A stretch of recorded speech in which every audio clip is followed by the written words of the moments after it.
Hey there, wrestling fans. This is our review from this past Monday night. Overall, I think it was a good show the day after Payback. So, what's your quick thoughts, Tony? Well, this is like an after WrestleMania Raw. It was even better than the Mania after Raw, the Raw after Mania, in my opinion. And I thought they delivered. I just was kind of surprised that something a Raw like this was we had a Raw kind of like this. Similar to the Raws that we would get after Mania, and it was just surprising to me. So I hope WWE can deliver, through the rest of the year, maybe with these kind of Raws. But for me, this is probably a Raw of the year so far. I totally agree, but we got a long way into this year's over. Another thing is, before we start this review, not too sure when this podcast will be up about our review about Raw. So when it's up, okay, everyone? Okay, first thing is, I don't know where to start, Tony, so help me out here. Okay, we're going to talk about the return of Captain Charisma, Christian. So, Christian came back last night. I think he's been gone since last year's August or whatever. Yeah, around then. He had a shoulder injury. It took a long ass time to get him back in the ring, back on camera, because he's been medically cleared for some time now. But the feuds that WWE was bringing to him, he didn't like. So I'm guessing they either found a feud that he liked now, or they gave him extra money to bring him back. And he beat Wade Barrett. It was supposed to be Wade Barrett supposed to get his rematch or something with The Miz and Axel, and Vicky Guerrero stopped that, and he brought Christian in. Thank God, because I didn't want to see Barrett end up winning it. I just had a feeling he would win it again because they want to keep him in the mid card. But hopefully now Barrett can just forget about the damn rematch and go to Money in the Bank. WWE can do something right here. So I'm glad to see Christian back. I really didn't mark out because the guy's been off camera for so long. It's just like whatever, But it's good to see the guy back. I hope WWE uses him right this time around and doesn't stick him in the mid card like it did his last run. So yeah. I totally agree about marking out.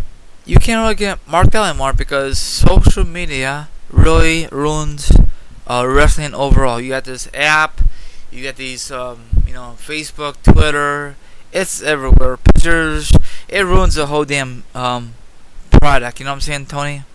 Yeah, and also the guy's been gone for so long though too. So it's not really a big hype now. This is the WF era or Attitude era. Then it'd be totally different. Say, holy shit, you know what I'm saying?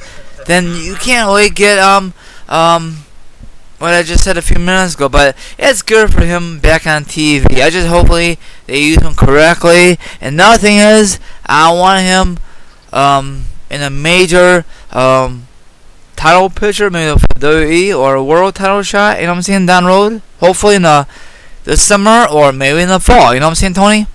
Yeah, and same goes for Barrett. Yes. Now speaking of Barrett, I hear a lot of rumors that he's going to be stuck in the mid-card title picture, like the IC or the US title picture. So what's your quick thoughts, really quickly, Tony? Well, honestly, that kind of pisses me off. I've been waiting for so long for this guy to get a big push. I mean, he got one in 2010 or whatever for the W title, but I want to see him in a Money in the Bank kind of push where he ends up winning, and then he cashes it in successfully. Barrett, to me, is the future of the company, and he's just a young, talented superstar. I mean, he cuts good promos. Sometimes he does get boring, but other than that, WWE really needs to take his ass out of the mid card. We know he can wrestle. If that's what they're worried about, that he can't wrestle that good, and that's why they keep him mid card, and they're worried about putting him in the the main event scene, is because they don't know how it's gonna go, how it's gonna work out, but. It worked out good in 2010. I thought it did. I mean, he had good feuds when he was challenging for the belt. So why couldn't it work this time around? I mean, so there's nothing really different. Barrett's just like he's maybe evolved his wrestling skills a little bit better. But WWE, just take him out of mid card. He doesn't need to be there anymore. You've proven that he can win the mid card belt. So there's nothing else for him in mid card. Take him to the main event picture. Okay. So that's all I gotta say about that. I totally agree, but let's see if WWE's gonna listen to these wrestling fans. But I freaking doubt it. Okay, let's get back with this review. About this Caitlyn and AJ incident. You kick it off and I will go from there. Well, basically, Caitlyn and AJ were getting into it. Stephanie came out and confronted AJ. I thought maybe it was gonna be Karma or something because AJ was talking crap about the divas or whatever and all that. And there was nobody in the back that could beat her. I thought maybe Karma or somebody from NXT was gonna come out, maybe and make their debut or make their return, but nothing. We got Stephanie. We don't need to see her on camera anymore. Just same goes for the other McMahons. But this ended up leading to all the divas coming out. It was kind of pointless because after AJ got carried away by Big E, none of the divas did anything. They just stood there on the fucking stage like idiots. So that was kind of pointless. I don't know why they even came out with Caitlyn. But Caitlyn, when she was attacking AJ, her top it went down or something. Her boobs one of her boobs basically popped out or something. She had a nip slip. The TV screen went out for a couple of seconds, but I knew what it was. I knew it was like a wardrobe malfunction because I still heard the sound. But yeah, so a lot of people thought it was doing with the weather or something, knocked out the power or something, or the TV, but that's not what it was. But I don't know if this was an accident or she did it on purpose. Maybe did it on purpose to get attention or something. I don't know, but whatever. I wonder how McMahon feels about this. So yeah, take it, Ryan. I totally agree. I thought what you said a few minutes ago about the weather. I'm kind of glad you explained to me. Now I saw the sort of video footage on it. Of course, someone DVR it.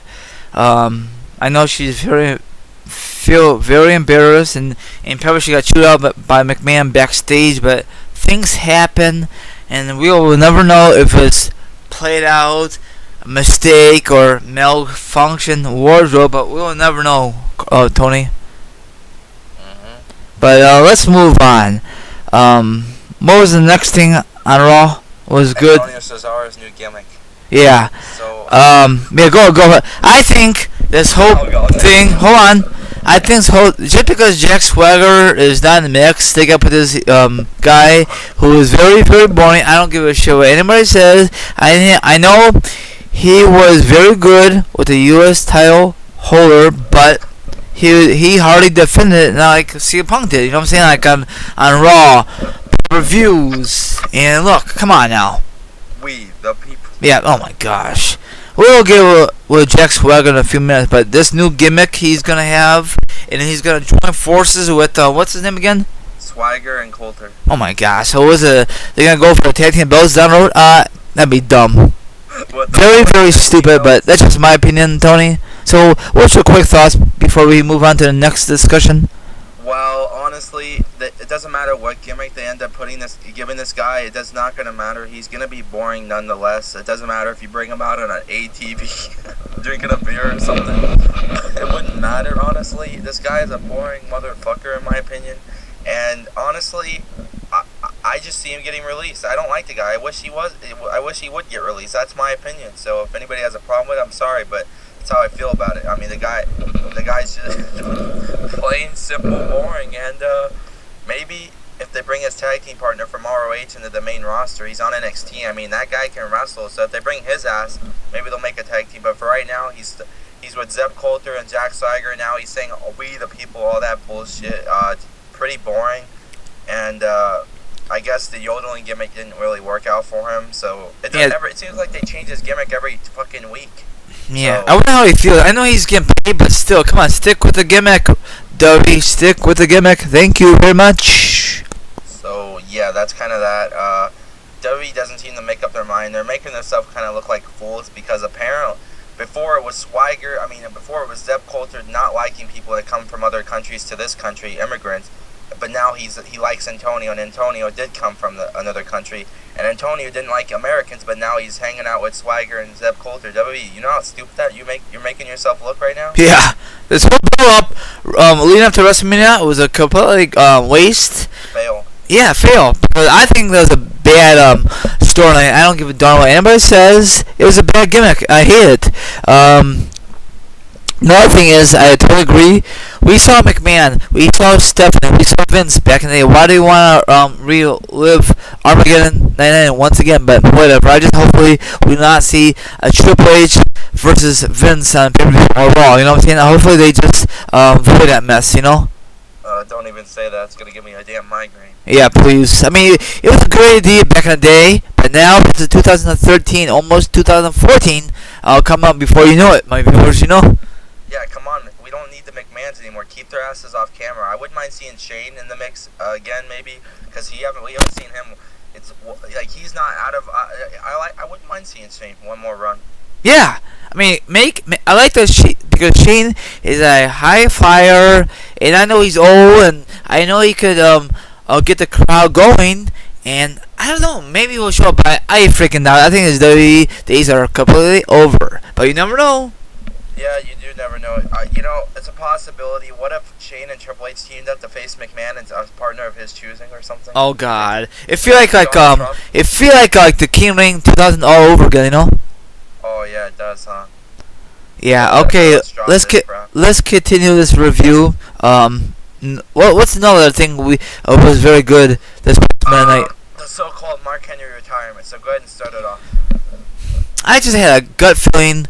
Everybody would say on they made videos about it. They tweet about it. Oh, when is Mark Henry's retirement speech? Did we miss it?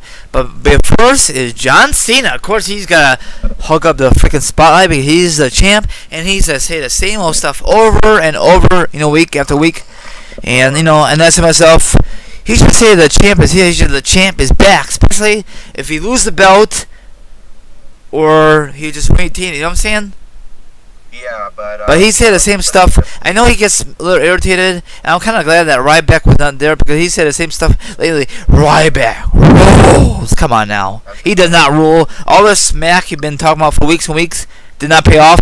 He got buried once again. It's not his fault. Nope.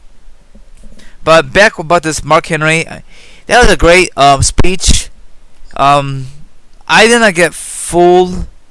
Maybe some people got fooled. But it was a great speech. I think that's the first time that a wrestler fooled someone and still want to go for the championship because, number one, John Cena was there with the belt. And if it's a real, legit, look at what Edge. He was crying. I know Mark Henry did, but he was the only guy in the ring, plus HBK did it. You know what I'm saying, Tony? Yeah, and I want to say something, too, is... And also, number two, Mark Henry got to hold the belt for a couple seconds there. Yes. And he said he never ever won that belt. He won the world belt. He won that crappy ECW version of the belt, but he won a belt. But I'm not too sure if he deserves to be in the Hall of Fame. Do you think he will, Tony? I really don't know, but all I got to say on this is you say that Mark Henry never won the WWE title, and he never will. I don't think he will because he will get buried at Money in the Bank. I mean, I know I shouldn't really say it. I mean, it'd be great if he wins at Money in the Bank because John Cena did nothing after Mania. He just hold it and just have a decent rivalry with Ryback. But I don't know. Maybe this is his biggest challenge. They always say that, It really makes me mad, I think his biggest challenge is. And that was a great feud, 2011. It was summer of 2011. Yeah, I wish. Or was it 2000? Was it two? No, yeah, it was 2011. Yeah, I think Sweet Tea and John Cena had a good feud too. Please don't get me started with that feud. So, I just had to throw a cheap pop. Yeah, I know you did. The main part of this, Mark Henry though, I didn't fall for it either. I mean, Cena was there and he was giving Henry the belt to hold it up or whatever and pose with it. So I was like, yeah, this shit's gonna be fake. It was all kayfabe, and Mark Henry ended up slamming Cena on the mat. And then later on in the show, we find out that Vicky Guerrero awarded Mark Henry a title match at Money in the Bank.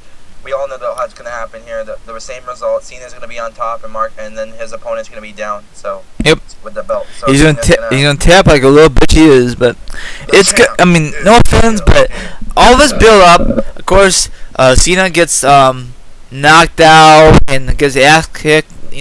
Leading up to Money Bank, but when Money Bank comes, he's gonna win it. It always happens. I mean, most of the time, on top. Yeah. That's why they call him Super Cena. Dun dun dun dun dun dun. All right, let's do this. Let's talk about the main whole. Yeah, the main focus. Yes. is now the full spotlight's on this. So at the beginning of the show, boring Del Rio, the new world champion, and Punk.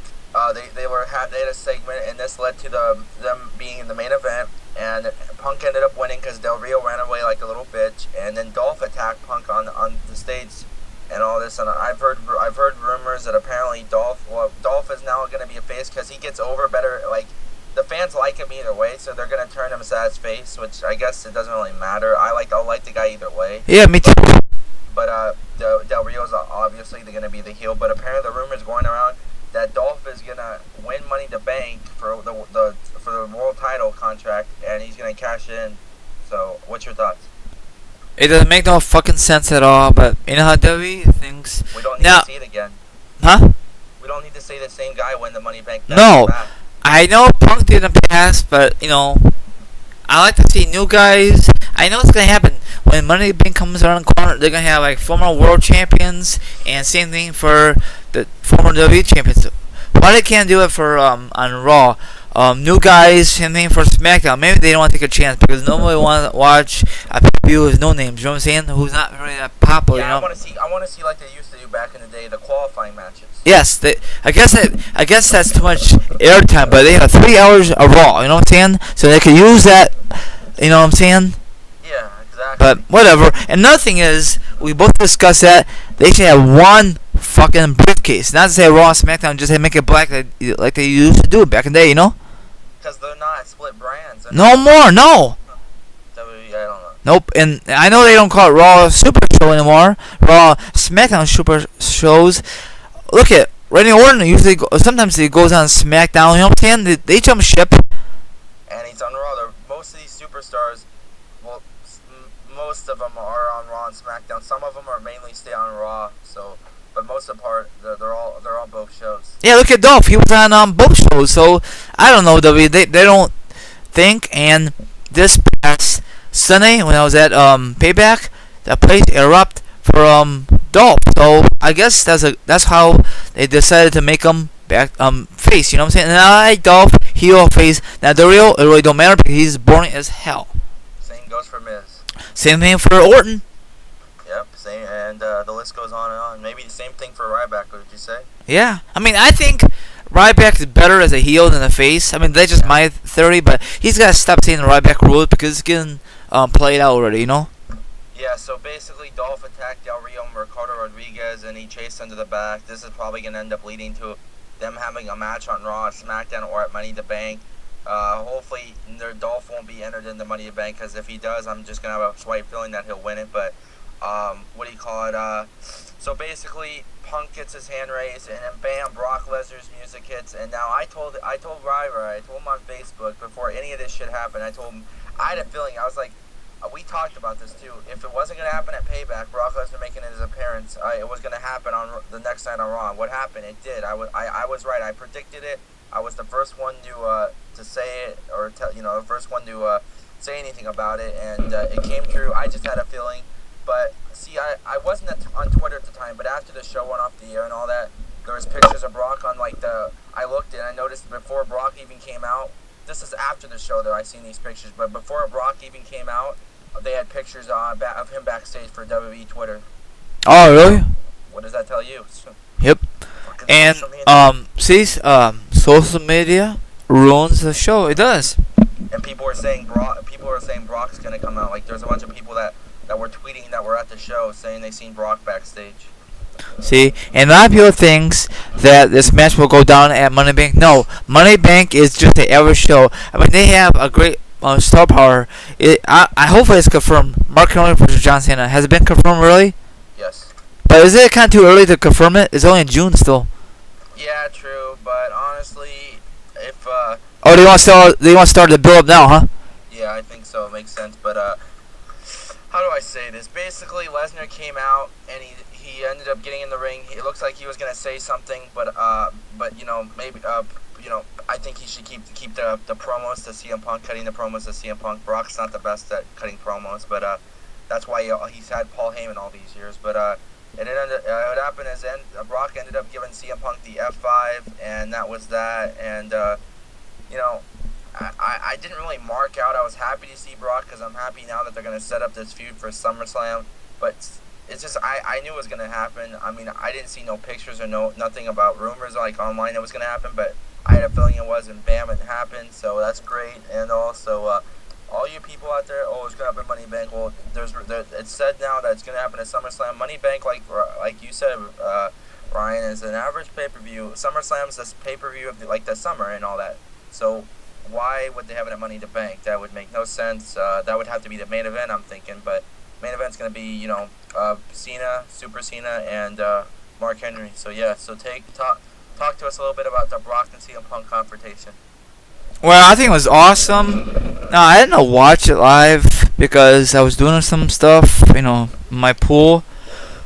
I DVR'd it, I went back, and I watched it. I said, holy shit, that was awesome. Once again, I had to mark up because I know something's big happened because during Raw, you could tell because Punk had a disagreement with Paul Heyman, so and you could tell something's gonna happen. And I thought Paul Heyman was gonna screw Punk this past Sunday at Payback. I mean, it should, you know what I'm saying? But I guess that'd be too obvious, Yeah, so Paul Heyman brought in Brock Lesnar. Yeah, so I really hopefully that'd be kind of cool that Punk have his own stable and then Paul Heyman have his own stable. You know what I'm saying? Yeah. But I don't know if they want to go in that direction, and probably this would be the only match they'll go at it. Lesnar versus Punk at SummerSlam. Now, the reason they do it now because they could build up. I know it's only June, and people say, "Oh, the next pay-per-view is Money Bank, not SummerSlam." But hold your pants, wrestling fans. Hold your pants up. But can I say something? Go ahead. Well, honestly, people were retarded last year when the Brock Lesnar and Triple H feud. It started in April when Lesnar broke Triple H's arm, and then that led to a match in August. So people were saying that they were going to do the match at Over the Limit, which was in May. I didn't see it happen. Nope. Why would they have? See, the wrestling fans jumped the gun too much. Yes. I mean, it'd be great to have that for an average pay-per-view. People could buy it. But look at Money Bank 2011. I don't know. I can't. That's not really because they want to save the buy rates for the biggest pay-per-views. They want to save the buy rates for them. That's why they're doing this. They're not going to do it Money Bank. Money Bank is an average pay-per-view, so I hope most of you have understood that by now. If not, I'm sorry to tell you. Yeah, if we're wrong, we're wrong, but face facts, it's going to happen at SummerSlam. It's in Los Angeles, and lately SummerSlam have been sucking ass. So they need, and also not just the Brock and Punk match, but it's a possibility that Taker will come back and him and Kane are gonna go against the Shield. So I'm guessing they're trying to get some star power because SummerSlam, like he said, has not been the best the past couple of years, which it hasn't. Honestly, I don't know when the last good SummerSlam was. It's hard to say, but that's why they're trying to bring these guys in. Have these matches and shit. So Taker, Brock Lesnar. Maybe bring in Triple H to have a match, maybe, but not against McMahon. So don't even think about it, WWE. Yeah, please. And not Axel. I don't know. Axel versus Triple H for the IC title SummerSlam? No fucking way. Nope. He's done winning belts. Triple H, yeah, the game. Yep. I think that's all we're gonna discuss. Or do we have any more to discuss about Raw?